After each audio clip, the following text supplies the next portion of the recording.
Muchísimas bendiciones. Qué gozo nuevamente poder compartir con ustedes este discipulado.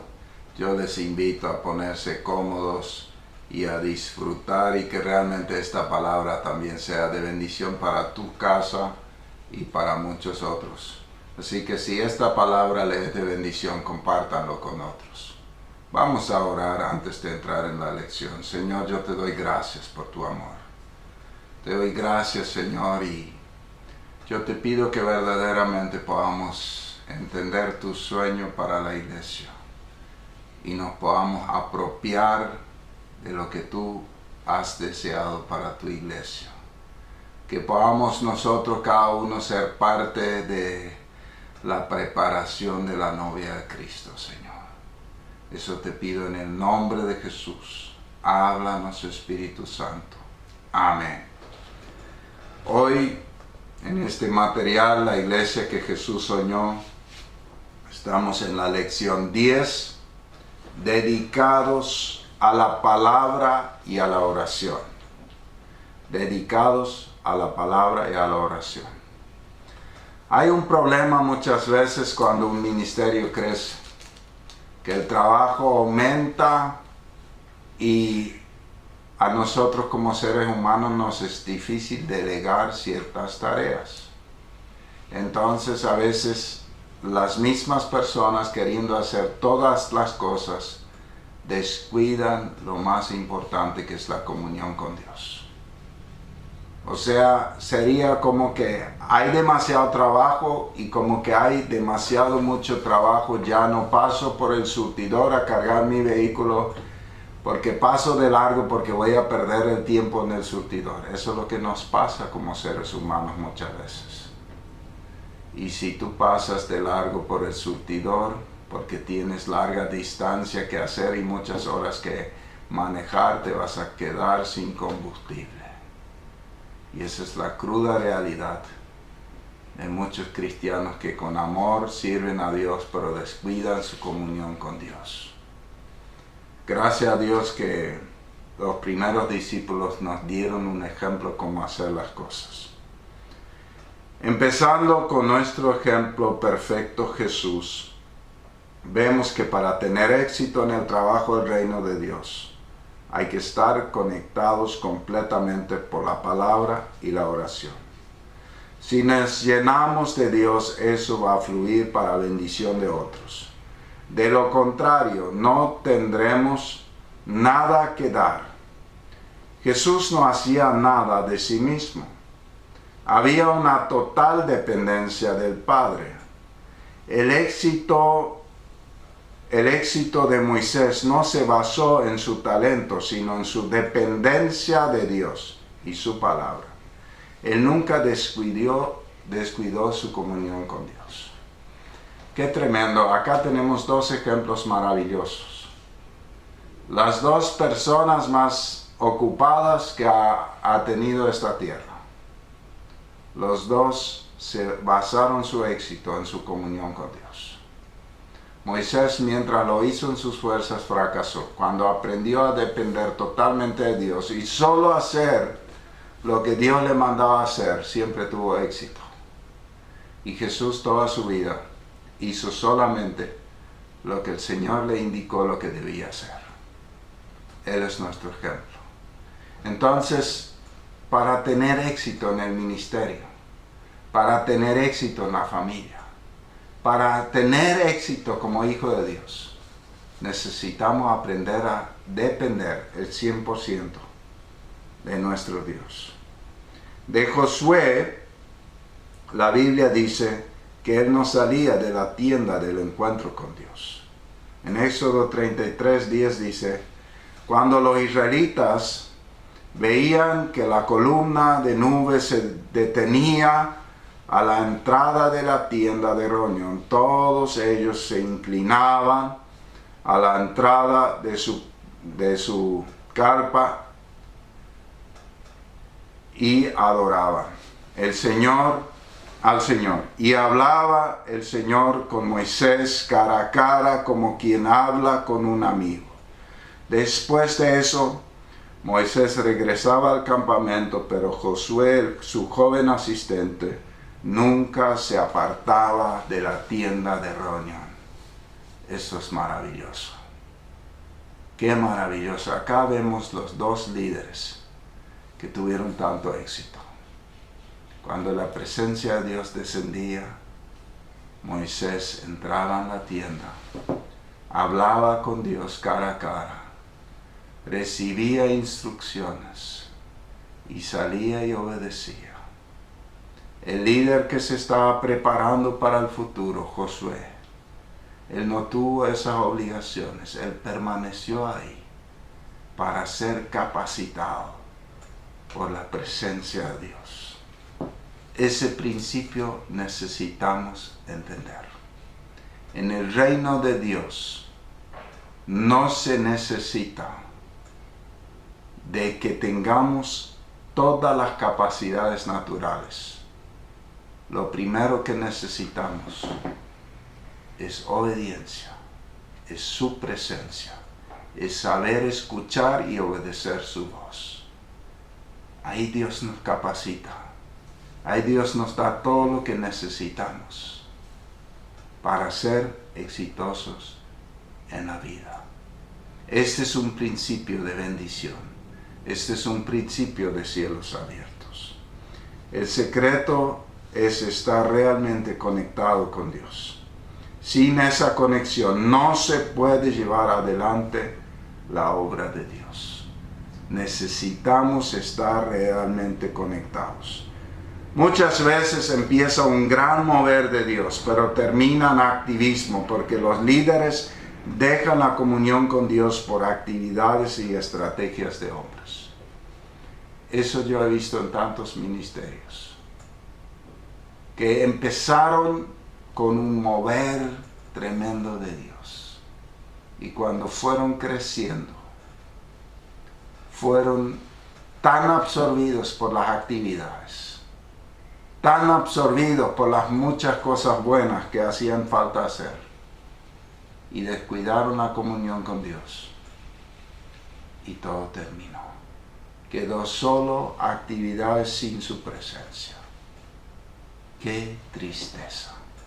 Y yo creo que eso es algo que tenemos que estar conscientes, porque el activismo nos quiere absorber, nos quiere atropellar. Cuando vemos tantas necesidades, queremos enfocarnos y solucionar una más y una más.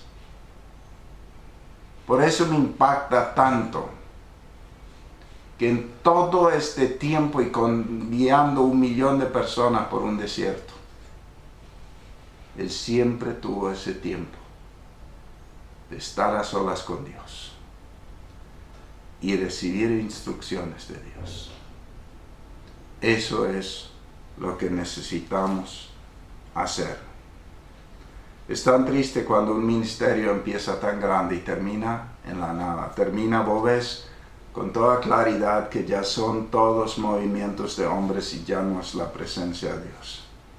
En la primera iglesia el trabajo era mucho y los discípulos no podían atenderlo todo. Pero por el Espíritu entendieron y tomaron decisiones sabias, lo que se relata en Hechos 6, 1 al 4. O sea, estaba ese peligro de terminar en activismo y descuidar la comunión y la palabra.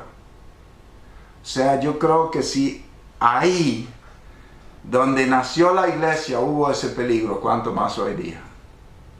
Donde tanto se organiza todo y tanto se descuida la comunión con Dios.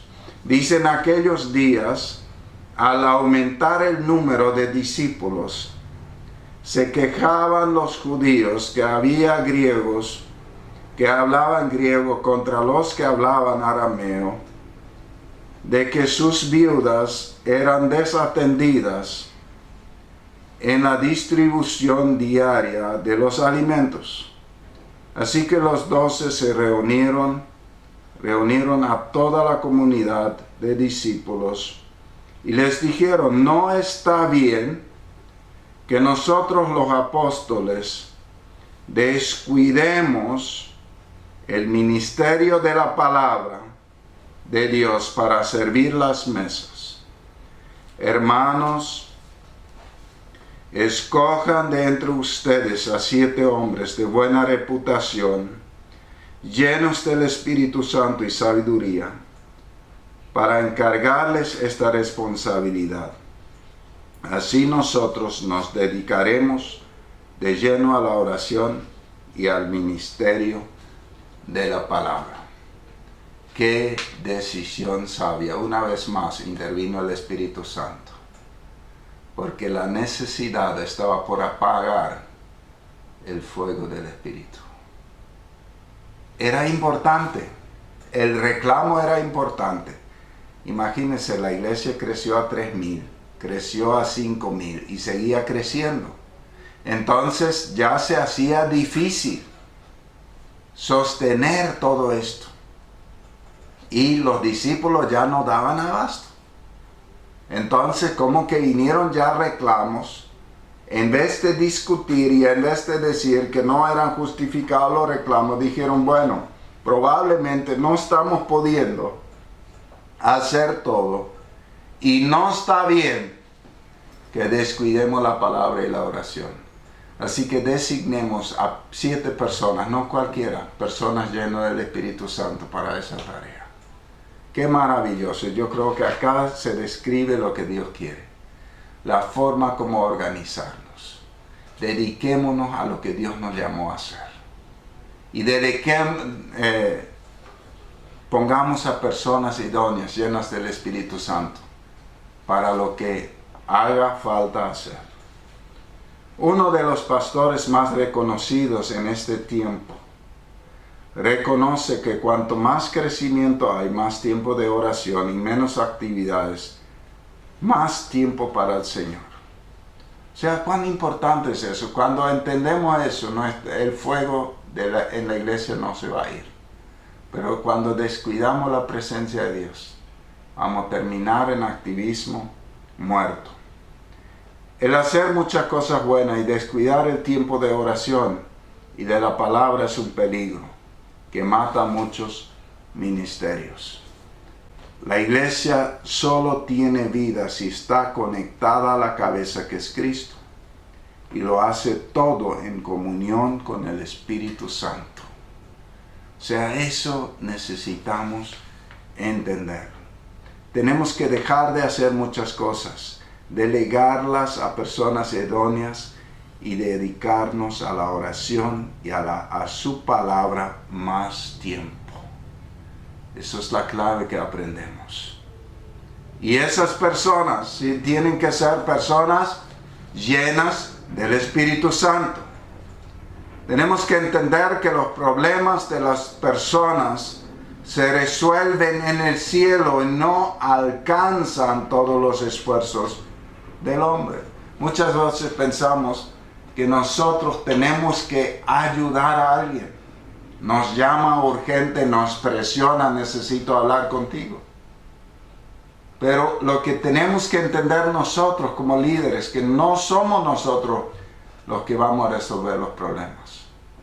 Va a ser Dios, y por eso tenemos que estar conectados en oración para dar la palabra justa. En oración y en la palabra, conectados con el Señor. En el cielo se resuelven los problemas, por eso no nos olvidemos de que lo más importante es pasar verdaderamente tiempo con Dios. Yo estoy convencido de que el Espíritu Santo hace un llamado a todas las personas de regresar al cuarto de oración. Pero siento que hay un llamado para los padres de familia, pastores y líderes, de encerrarse con Dios. Dios nos llama por su Espíritu a la intimidad con Él. Dios nos llama a realmente tener esa comunión con Dios para resolver las cosas de una manera correcta. Y que cada uno trabaje en lo que Dios le llamó a hacer. Y que todos los que sirven en la iglesia sean llenos del Espíritu Santo, para que también así verdaderamente hagan la voluntad de Dios. Vamos a orar. Querido Padre, yo te doy gracias por tu bondad. Y yo te pido que seas tú enseñándonos, que siempre tú nos lleves al altar para estar en comunión contigo. Señor, que nunca descuidemos la palabra, que nunca descuidemos nuestro tiempo de oración. Eso te pido en el nombre de Jesús. Amén. Amén. Que Dios te bendiga mucho. Si esta palabra fue de bendición para tu vida, compártala con otros. Dios te bendiga.